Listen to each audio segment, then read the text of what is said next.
Buenas tardes. Hoy día vamos a avanzar el tema del logaritmo, ¿sí? Para cuarto de secundaria. Vamos a ver algunas operaciones.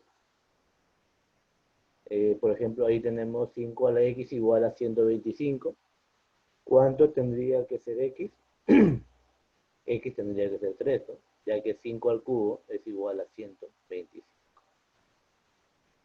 9 a la x igual a 1. X tendría que ser ¿cuánto? X tendría que ser 0, ¿no? Porque todo número elevado a la 0 es igual a 1.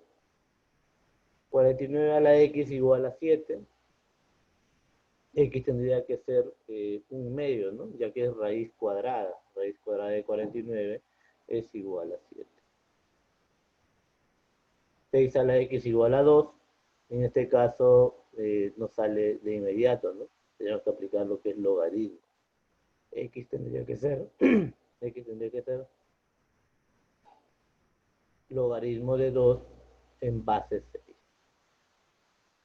De igual manera, 7 a la x igual a 4 va a ser logaritmo de 4 en base 7, ¿correcto? Logaritmo de 4 en base 7. Definición: sea x, que pertenece a los reales, sea positivo, sea mayor que 0, y una base b también positiva, sea mayor que 0, pero diferente de la unidad. Un logaritmo se define de la siguiente manera, ¿no? Logaritmo de x en base b es igual a siempre cuando x sea igual a b a la a. Tenemos unos ejemplos. Logaritmo de 125 en base 5, como vimos ahí en la introducción, sería igual a 3, ¿no? Ya que 5 al cubo es igual a 3.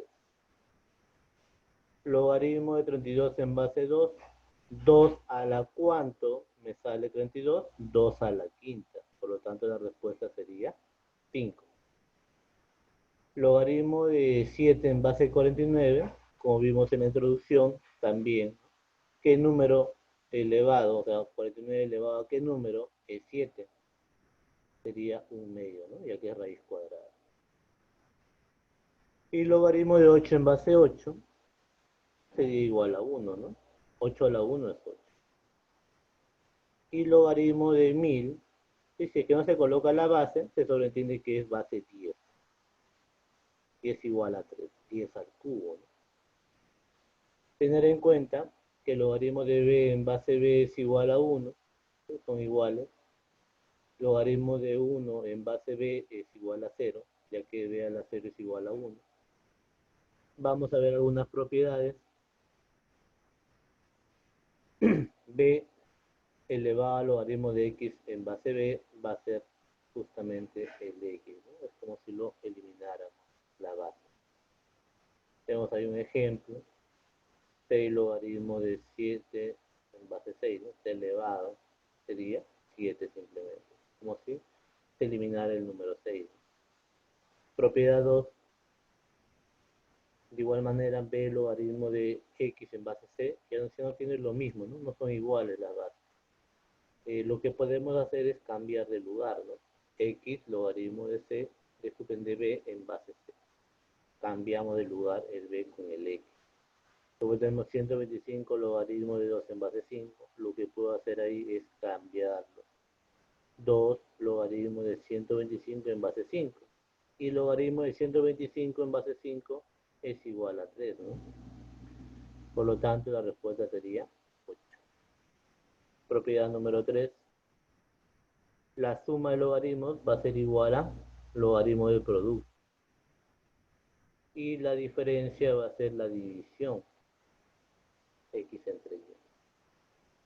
Tenemos ahí logaritmo de 6 en base 5 más logaritmo de 3 en base 5.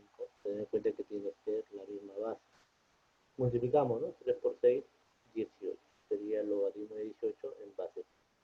De igual manera, en la resta, ¿no? 6 entre 3 me resulta 2. 6 entre 3 me resulta 2. Vemos otra propiedad más, propiedad 4. 1 sobre logaritmo de x en base b y lo podemos invertir siempre y cuando invertamos esos valores, ¿no? Logaritmo de b en base x. No hay problema sobre eso. Ahí tenemos un ejemplo, sería igual a cuánto, al logaritmo de 4 en base 7, ¿no? Lo cambiamos, logaritmo de 4 en base 7. Propiedad 5, el logaritmo de x a la m en base b a la n, los exponentes van a salir al costado, pasando a multiplicar al logaritmo de x en base b, ¿no? Ahí lo tenemos, m sobre n, logaritmo de x en base b. Ahí tenemos logaritmo de 64 en base 27, pasamos a componerlo, 2 a la sexta y 3 al cubo. El 6 saldría y el 3 también, ¿correcto? Sería 6 tercios del logaritmo de 2 en base 3. Y eso resulta 2 logaritmos de 2 en base 3. Observaciones también, si los exponentes son iguales, simplemente se van a eliminar, ¿no? Quedaría la n entre n es igual a 1. Contemos raíces también. En este caso vamos a cambiar de lugar, ¿no? En este caso el m se lleva en el denominador y el n en el numerador, ¿no? Cambian de lugar.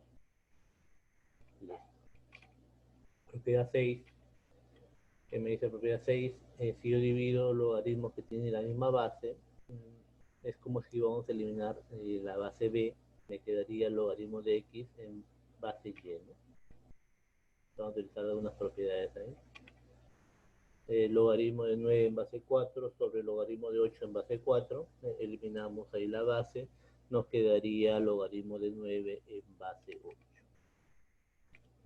Propiedad 7, propiedad de la cadena se le llama, ¿no? Es como si elimináramos cada uno, el b con el b, el c con el c, me quedaría logaritmo de x en base y, ¿no? Por ejemplo, ahí tenemos que eliminar supuestamente el 7 con el 7 y el 5 con el 5, que me quedaría logaritmo de 27 en base 3, ¿no? Y eso justamente es 3, porque 3 al cubo es 27. Ahora vemos lo que es cologaritmo y antilogaritmo. Cologaritmo simplemente va a ser el logaritmo de la inversa del número, ¿no? La misma base. O también lo podemos tener de la siguiente manera, menos logaritmo de x en base b, ¿no? El negativo del logaritmo. Cualquiera de los dos podemos trabajar, ¿no? Depende del problema que nos estén dando. Por ejemplo, cologaritmo de 64 en base 4 es igual a menos logaritmo de 64 en base 4. Y eso sería ¿cuánto? 3, ¿verdad? Pero sería menos 3. Cologaritmo de 1/8 en base 2, como le digo, el 1/8 se va a invertir, sería 8. Logaritmo de 8 en base 2 sería 3. Y por último, antilogaritmo. En este caso, antilogaritmo de x en base b va a ser el b a la x, ¿no? O sea, la base va a ser la base del exponente y el número el exponente. Por ejemplo, tenemos ahí antilogaritmo de 5 en base 2, va a ser simplemente 2 a la quinta y eso es 32. Unas propiedades de lo que es cologaritmo y antilogaritmo. Si tenemos ahí logaritmo del antilogaritmo en base b, se va a eliminar la base y me va a quedar simplemente el valor de x, ¿no? Ten en cuenta que tienen que ser igual base. Y el cologaritmo del logaritmo también, pero en este caso el valor de x se va a invertir. Tenemos las propiedades de lo que es el logaritmo, no, cologaritmo y antilogaritmo.